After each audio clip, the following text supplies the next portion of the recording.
Good evening, friends, and welcome to the Dreary Midnight Podcast. My name is Lisa. My pronouns are she, they. My name is Celeste. My pronouns are she, her. Welcome to 2026. Welcome to 2026. And to lead off the new year, it is a Celeste-led episode. Woo! What are we talking about? Today we're going to talk about Southern California and the Civil War. Let's get into it. Intro music. Intro music, first intro music of 2026. Woo! We're so dumb.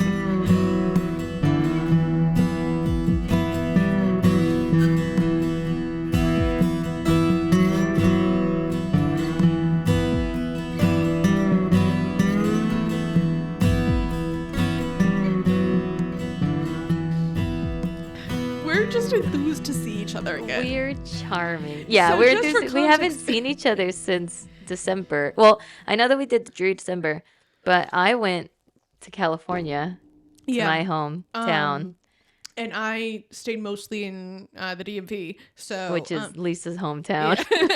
Yeah. But yeah, so for context, I know we've had a lot of you've been hearing content, but Celeste and I pre-recorded some, and so we had- recorded in like November. Yeah, so I think the last time we saw each other in person was like Friendsgiving on December 8th or something. Yeah. It is now, as we're recording this, January 11th. It has So it's been over a month. But I am excited to be back. Over a month, and I'm used to seeing you like every week or every other week. Yeah. So But it's great to be back. Great to see you. see you. And you mentioned California Civil War, and I'm realizing now you stumped me. This is a history thing I don't know too much about. I So think I'm a lot of excited. people don't. Yeah.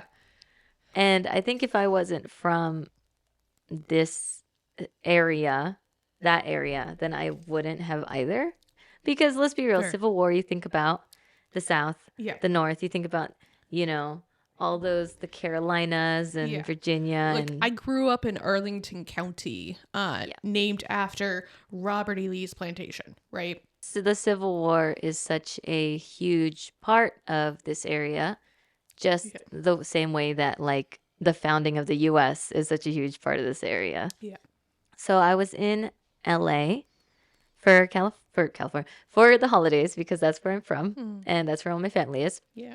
And it just reminded me of my special interest. My first special interest, not first. My first was fairies, but I remember being a kid and going to the local museum, one of the local museums, Wait, which hang on. I'm sorry. What was your first special interest? fairies. Fairies. Sorry, I heard Perry's for some reason. And it's Fairies. like people named Perry? Like, Yeah, don't you know? There's a whole organization. No, I'm kidding.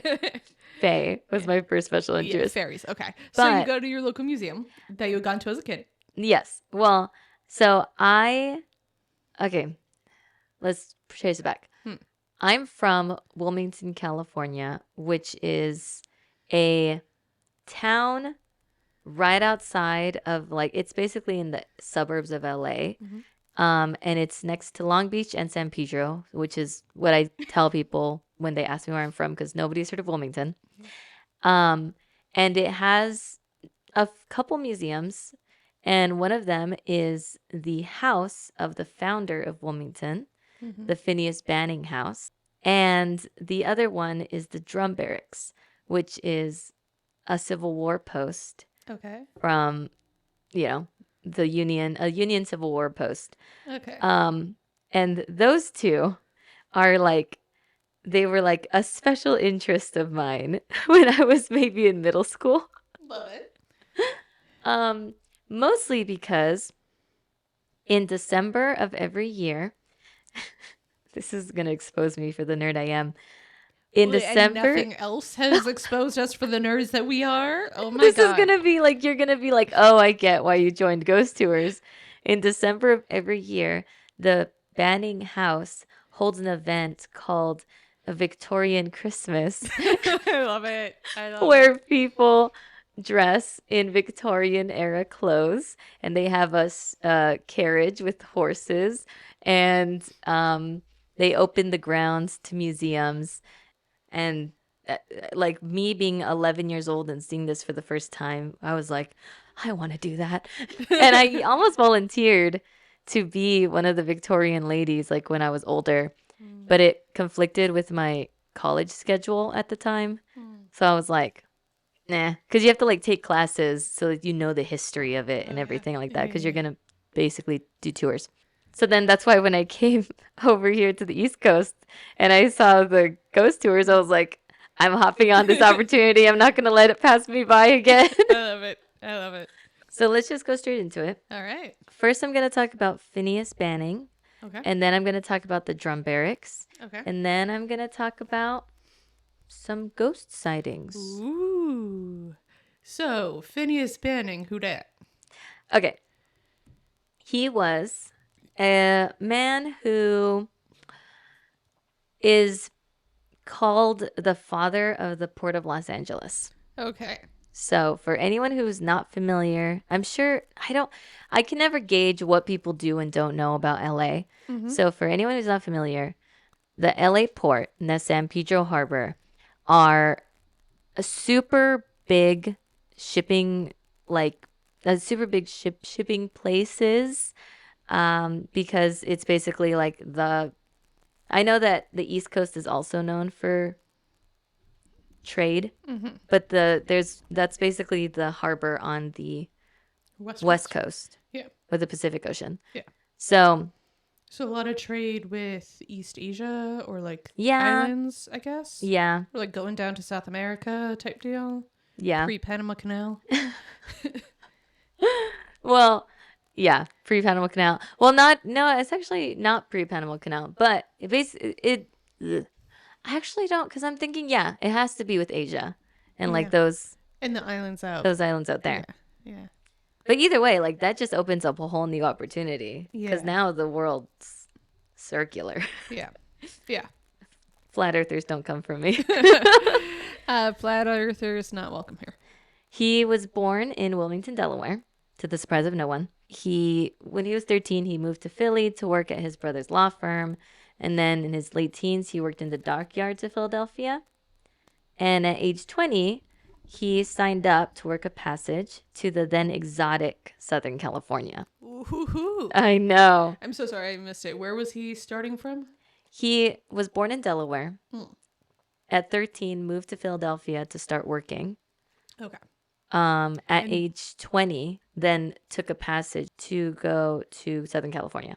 He arrived. Also, I should have said when this was. He was born in 1830. I put 1930, and I was like, that is not correct. 1830. So he moved to. I lost my thought. Okay. At age 20, he signed up to work a passage to Southern California and arrived in San Pedro. Have you heard of San Pedro? I feel like I've heard of it. That said, if you said, Lisa, what are some facts about San Pedro? I got nothing. It's basically, it was it's like a harbor port town. Their main trade is, I don't even know, because what do we even trade in LA? I know there's a lot of oil that gets shipped. So, I mean, yeah, that's oil can be the trade. All I know is that if you're a longshoreman, which is basically a dock worker in San Pedro, you get paid up the wazoo. Yeah. Like it's physically it is a very yeah. And it's dangerous. Yeah. So it's a very sought out job. I'm going to look this up because I'm a bad LAan for not knowing what our imports and exports are. LA's imports are consumer electronics, vehicles, and crude petroleum. So that's what it was. Okay. I was like, oil, I'm pretty sure. Do they export anything? Consumer goods, electronics, vehicles, furniture, apparel, agricultural products. Yeah. California's got a big agricultural. Yeah. Scrap metal and waste paper. Okay. I'm thinking about it. Everything grows in California because the climate makes it so you can grow all year round. True. That's what was imported and exported now. I don't know what was imported and exported back in the day, because little did you know, this area that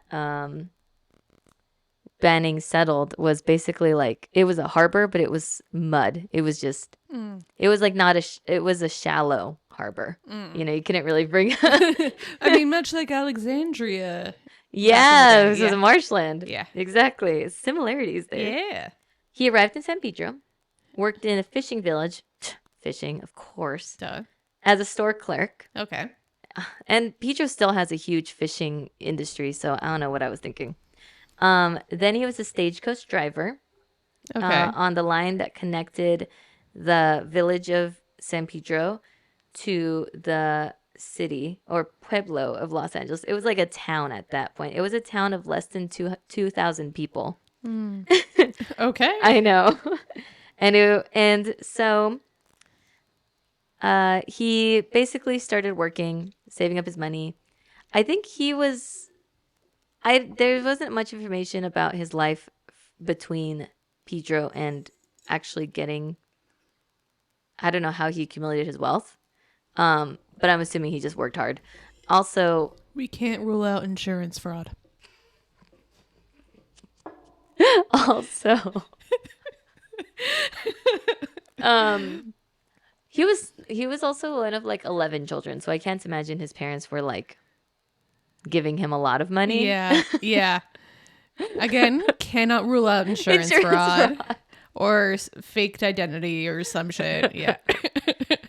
But in May 1858, he was elected to a 1-year term on the Los Angeles Common Council, Okay. which is the predecessor of Los Angeles City Council. Okay. So he began a staging and shipping company, and that's where he made like basically all his wealth. Okay. By the 1960s, Banning stagecoach wagons were traveling 1860s? What did I say? 1960s? 1860s. It says 1860s. I'm just bad at reading. No, you're good. Banning stagecoach wagons were traveling to Salt Lake City, the Kern River Goldfields, the new military installation at Yuma, Arizona, and the Mormon settlement of San Bernardino, which I didn't know was a Mormon settlement before, but that's what it started out as. And basically kind of formed like an arc around the Southern California region. As stagecoaches are wont to do. Yes. So if you're doing like a passenger stagecoach, at least East Coast, if you're doing like a passenger stagecoach, that's like your Greyhound bus of the day. This is a 10-year-old research project now, but when I was doing some tavern history research in college, it was like Gatsby's in particular had like contracts with a couple of stagecoaches, but it was a line that went like Richmond to Alexandria to Annapolis to Baltimore to, and then you turn around or whatever. And because each of those, or Richmond to Fredericksburg to Alexandria to Annapolis to whatever, because nowadays each of those is about an hour away, but that's about a day by stagecoach. But that's their Greyhound bus. I can only imagine going from LA to Yuma, Arizona, or to Salt Lake City, Utah. You know, like, it's amazing how huge the West Coast is in comparison to how small the East Coast is. Yeah. Anyway, so Banning began expanding the harbor and docks at San Pedro, which apparently in the beginning they were used as illegal exchange sites for mission contraband. Okay. For the like Spanish and Mexican. Okay. Which is hilarious because I didn't know that. And he took those harbors and he was like, I'm going to turn these into what they are today. Basically, very efficient enterprises. Okay. In the late 1850s, Banning and a group of Southern California investors bought 640 acres adjacent to San Pedro for port expansion. And this purchase was incorporated as Wilmington after it was named after Wilmington, Delaware, his hometown. Okay. Which every time I tell people I'm from Wilmington, they go, "There's Wilmington, Delaware." And I'm like, "No, it's Wilmington, Los Angeles, Southern California." There's also Wilmington, South Carolina, which I think was also named after Wilmington, Delaware. Okay. And I only know that because our friend is from South Carolina and told me that. Okay. I feel like I knew that. I'm not sure though. Anyway. So Banning invested his profits that he made from his trade networks into development of a more sophisticated port complex and the creation of roads, telegraphs, and other connections to Los Angeles. So he was really putting in the work to try to make this place a thing. Also, I want to add that, like I said, this was basically just like a mud pit, and people were like, "This is not good land. Like, what are you doing here?" Yeah. And he's like, "No, I have a vision. I know what this can be." Okay. I mean, good on him, I guess. Good on him, I think. In 1859, the first ocean-going vessel was anchored in Los Angeles Wilmington Harbor, as in not the first vessel, but like The in first one that was 1859, the first one there. Yeah. And the 1860s saw the beginning of small-scale maritime trade between San Pedro and ships anchored in deeper parts of the harbor. And then government-funded dredging made Deepwater Harbor and Breakwater a reality, which is getting rid of the, making it so that actual ships, like big ships, could come into the harbor. Because, yeah, I had to ask my husband what government-funded dredging was. Oh my God. He's like, they basically had to make it so that ships could come in. And I was like, okay. Okay. This is all like the work that he's put in to LA, right? Yeah. To make it like an actual trade spot. And then in 1861, the Civil War begins. In August of 1861, Confederate Colonel John R. Baylor proclaimed the Confederate territory of Arizona and sent a detachment to occupy Tucson. Union officials, what? Confederates in Arizona? Uh-huh. Arizona's not officially a state until after the war, right? Confederate territory of Arizona. Okay. It was not a state. Yeah. The Confederate territory of Arizona and sent a detachment to occupy Tucson. Then, Union officials in Southern California responded by organizing the available troops and making the California Column, which was a force of Union volunteers, and they were sent to march east and confront the Confederates at Picacho Pass, Arizona.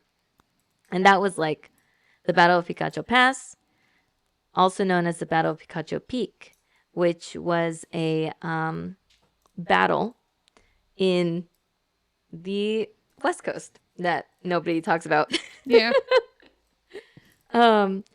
It was fought between Union cavalry and Confederate pickets. And if I remember correctly, hold on, let me see who won.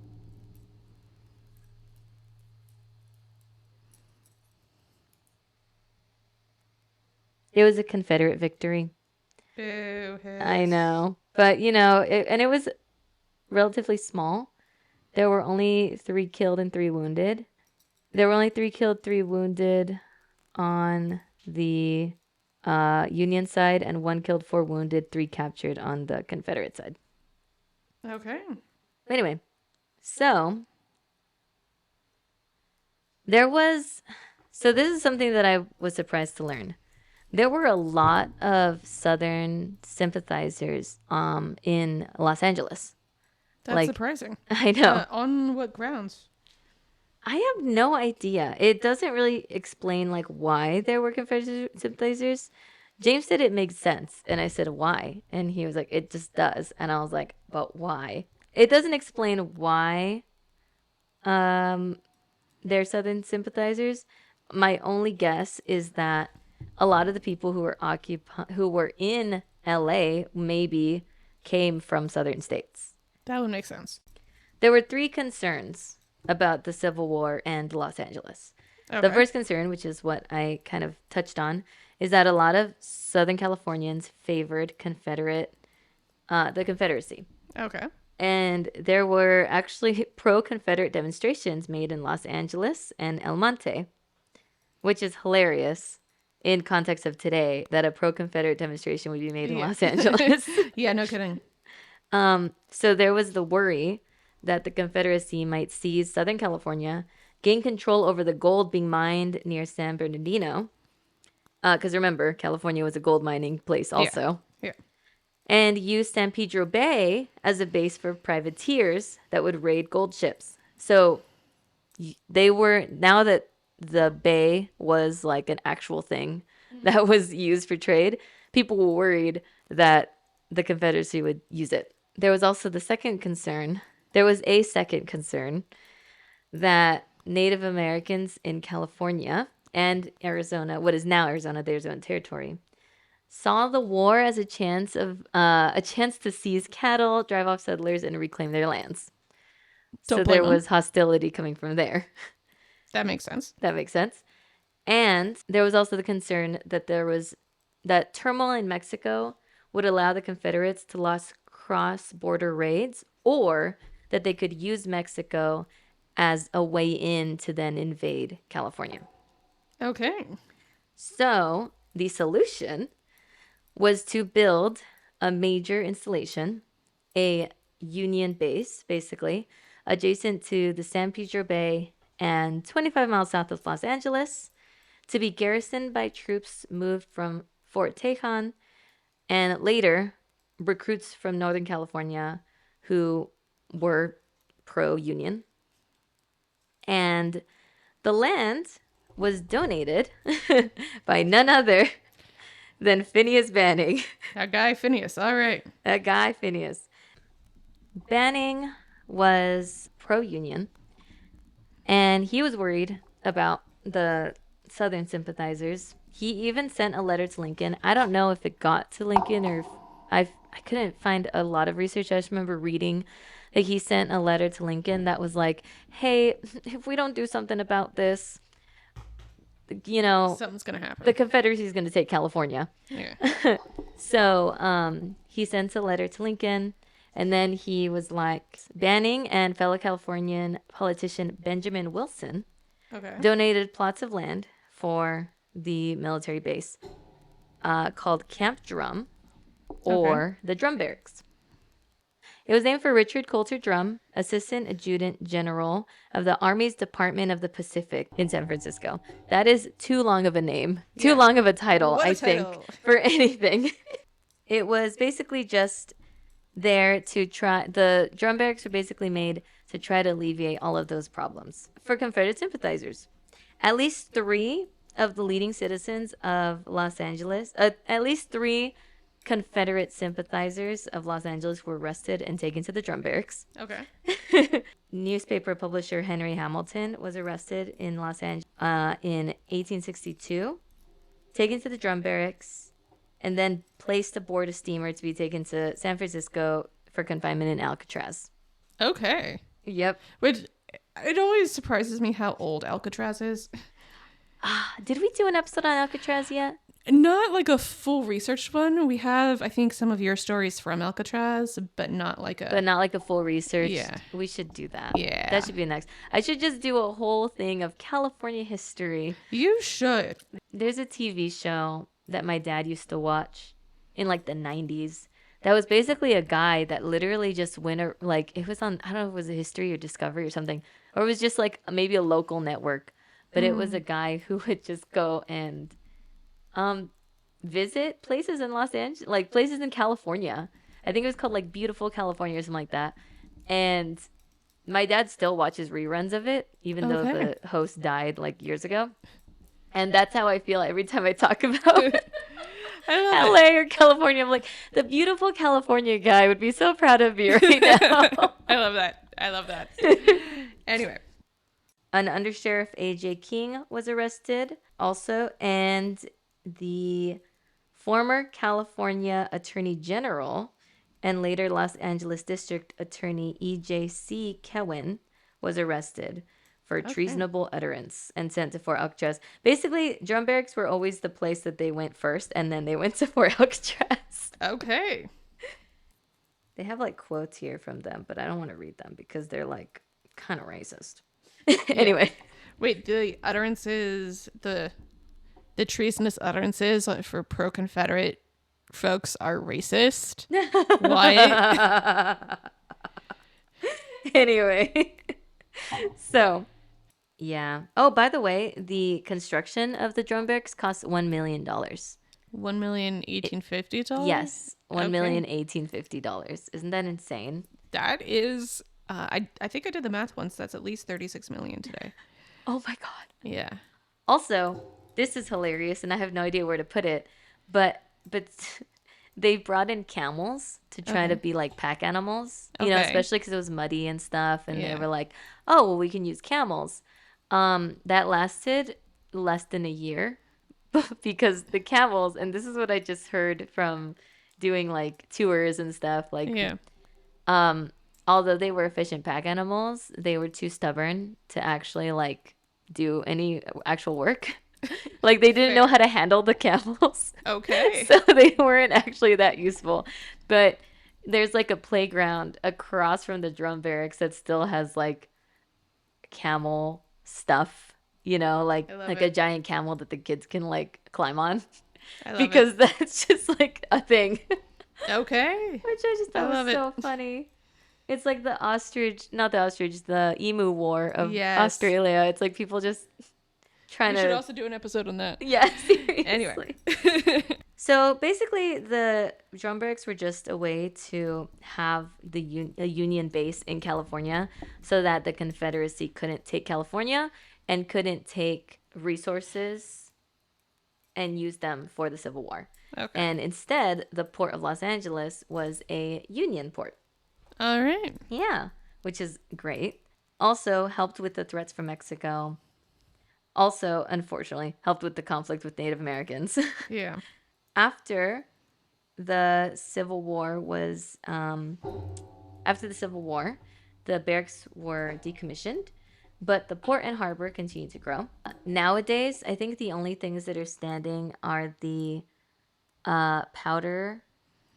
What's it called? Like where they kept all the, yeah, the gunpowder, Okay. and the one of the main buildings,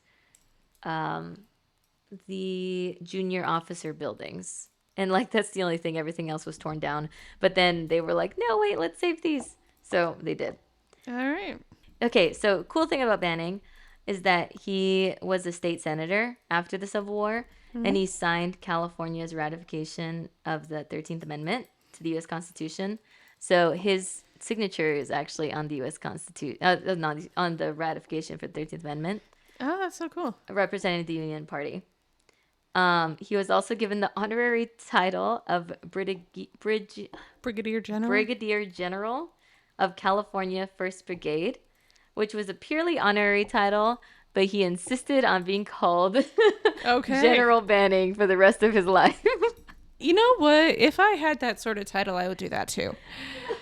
He also oversaw the construction of the first California Railroad and basically was campaigning for greater transportation in California and in LA like the rest of his life. He unfortunately died pretty young. He died at like 53 because he had like some sort of illness that was exacerbated when he was in San Francisco and got hit and run over by an express wagon, Okay.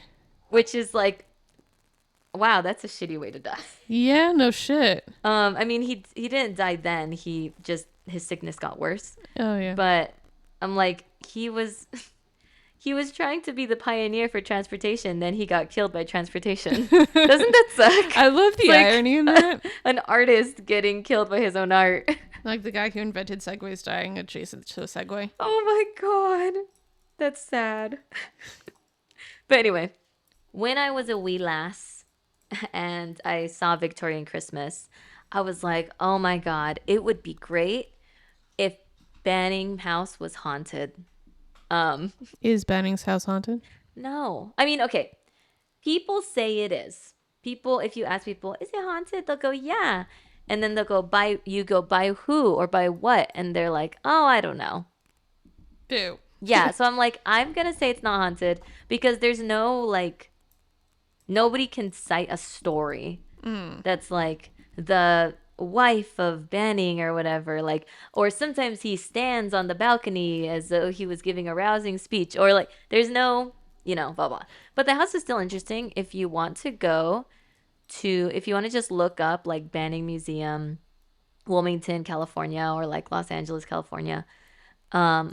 You can go on the website and there's a whole virtual tour that you can take. Cool. And it's like you click on it and then it tells you you can go into every room. It's a really interesting house because it's like Grecian, Victorian. Is that what it was? Neoclassical? Yeah, like it So, has that.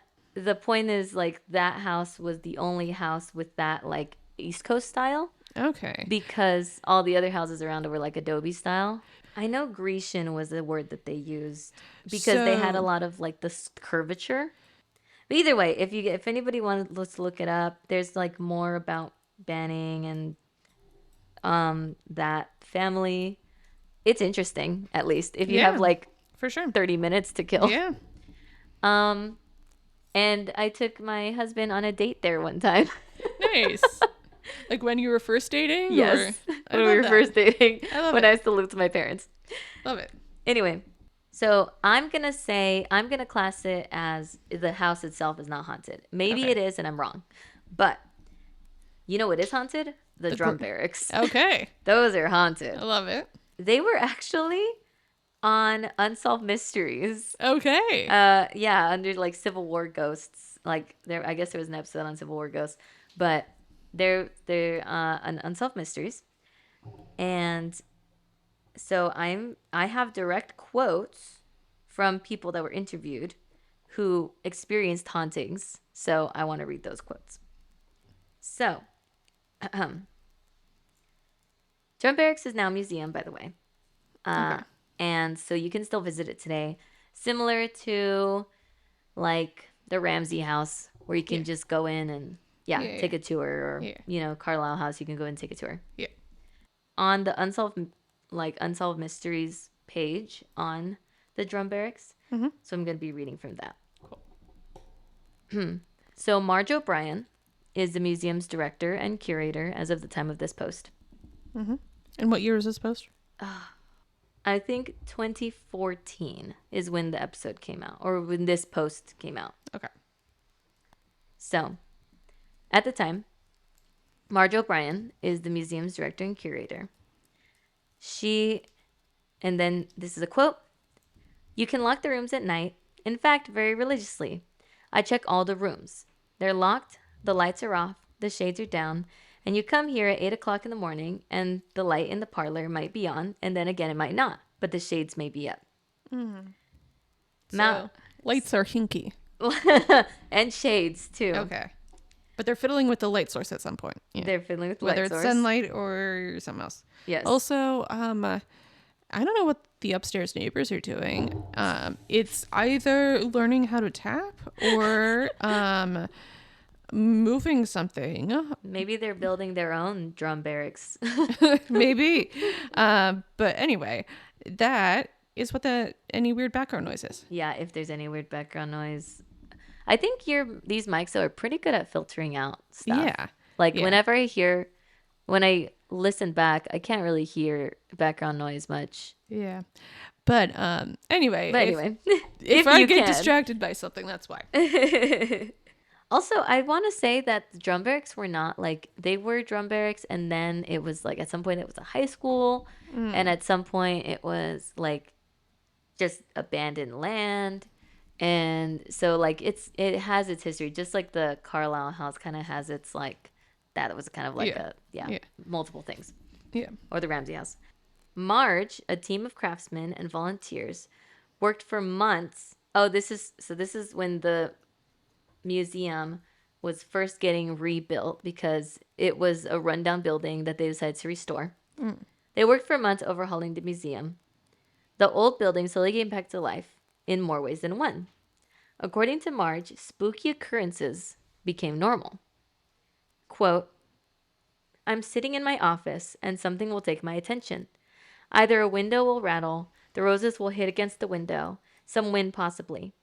But something attracts me to the fact that I should be checking something. I will walk over to the parlor. 9 chances out of 10, when I have this feeling and I open up the door, more likely than not, the lights on the table are on. Most times, I will walk up the stairs and check the gun room. Very often, that too has the lights on and the window blinds open, even though they have been closed and down. Because the rule here is that after every tour, you'll pull the shades down, turn off the light, and lock the door. Yasmin Mallory, one of the volunteers, also began to believe that the building was haunted. Quote, I put down the blinds and turned off the light and locked the door and left. Came downstairs and left the building. There was nobody around. When I looked up, I saw the blind went up really slowly. It gave the impression that someone was holding it. You know, someone was doing it. End quote. Okay. I don't know what kind of blinds they have, but if they're the pool kind, Yeah. seeing that go up Yeah. would be so spooky. creepy. Yeah. Good grief. I know, right? Yeah. See? Clementine agrees. Yeah, sorry, my dog is barking. Something, you know, a fart, what's it called? A gnat farting in Kentucky. Yeah. Fred Duran, an exterminator for the city of Los Angeles, became a believer during one of his regular stops at the museum. Quote, to me, a ghost was like Casper the Friendly Ghost or some movie or something. I guess one doesn't believe in them until you really are convinced. As I got into the kitchen that morning, I heard some footsteps behind me, and I thought it was the caretaker. End quote. According to Fred, a man's voice behind him said, I need to get some water.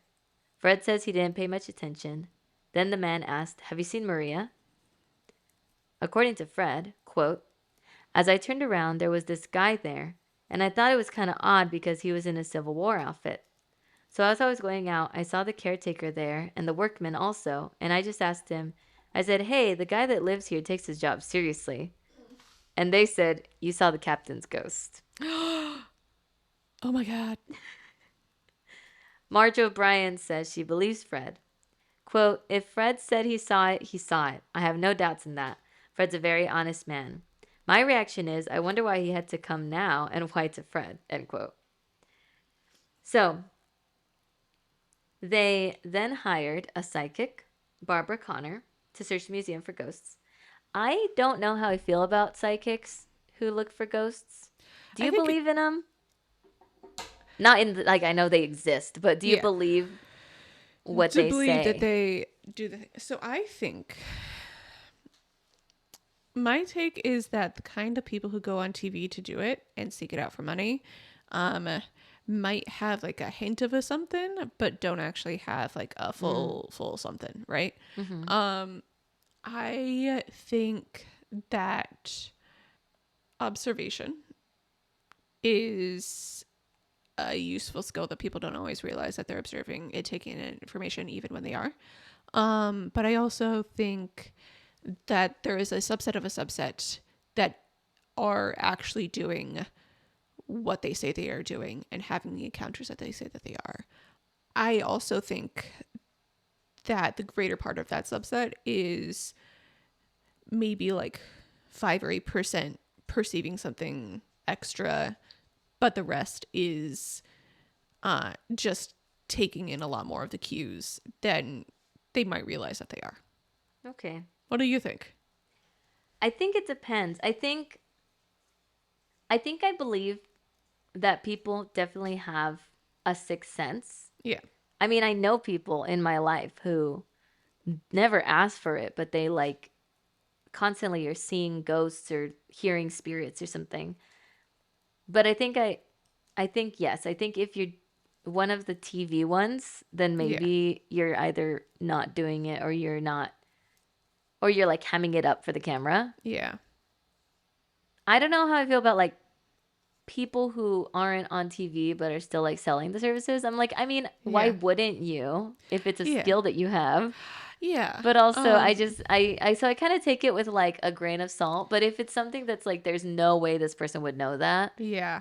Then it's like, okay. Yeah, exactly. And I do wonder, I think there's a full spectrum even within that, right? Where I feel like if you've got your business cards all made and you're making your entire living off of this, Yeah. that's a little bit of a side eye. But if you're like, if your buddy calls you up and it's like, hey, you've noticed some extra stuff.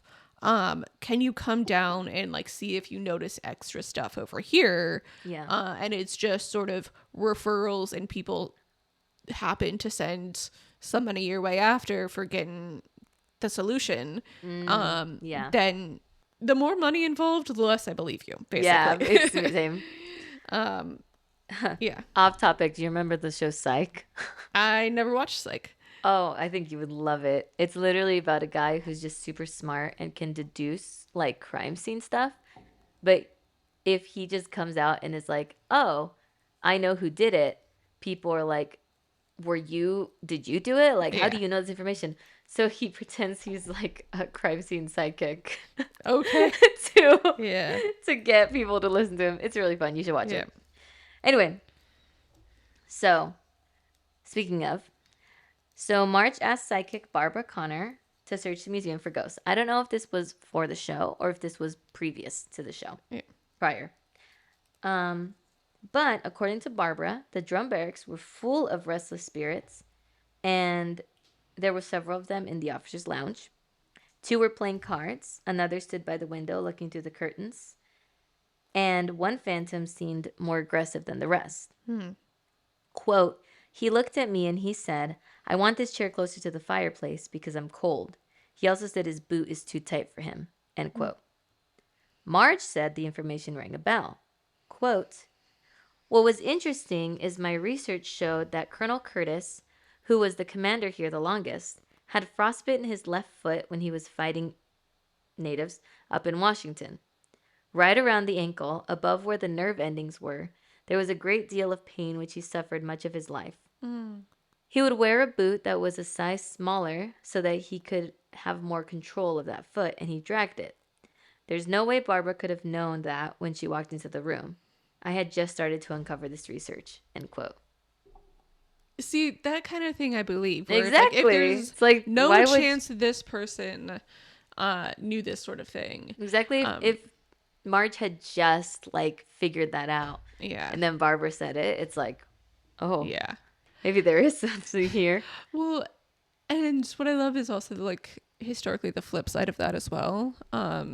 Like a while ago now, decades I think, we knew Philip of Macedon, Alexander the Great's father, had a leg condition where one is shorter than the other, and they found a tomb that has sort of like a lot of indication that it's royalty and a lot of indication that it's somebody important.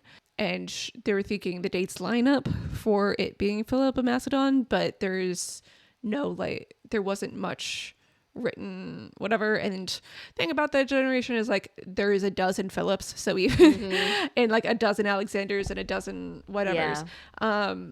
So even the written records that said Philip didn't necessarily mean it was that Philip. Exactly. Until they found the custom built armor with one leg set shorter than the other.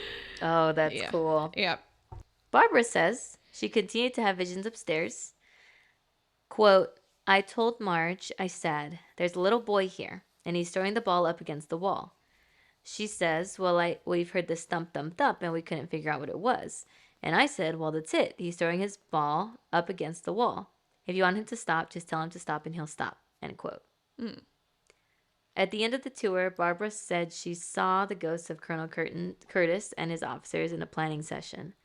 Quote, the colonel was standing there at the table, and when we came in, he left what he was doing and went over and started digging in this box. And he turned to me and mentally projected that he wants his award. He wants the award. He's trying to find an award. And I said, what award? And he says, I have an award. I want my award, and I want it on that wall. End quote. Marge O'Brien said she had no information about Colonel Curtis having an award or a plaque in this wall. Quote, but I discovered later that when he left Washington, Colonel Curtis did receive an award for his work with natives, and possibly what could have been the plaque. End quote. Okay. So, Anyway. And that's and then there's a comment on here Okay. from March 2024. So not too long ago. No. And someone said that she volunteered at her own local historical sites. And a lot of it is basically like when you work at the museum, which is similar to, I remember when you did I think you also did like, what's it I called? volunteered at Gatsby's. No. You had a friend who volunteered at a Civil War site. You mean all of Audrey's stories? Yeah. Okay, that's who it was. Yeah. Like when who was a you park ranger. volunteer Yeah. at a historic site or when you work there, you are much more likely to experience a lot of stuff. ghosts. Yeah. Because you're there all the time and Yeah. because you're there like when nobody else is around. Yeah. So I thought it was interesting. Yeah. Anyway, so thank you for listening to me ramble about my weird hyperfixation.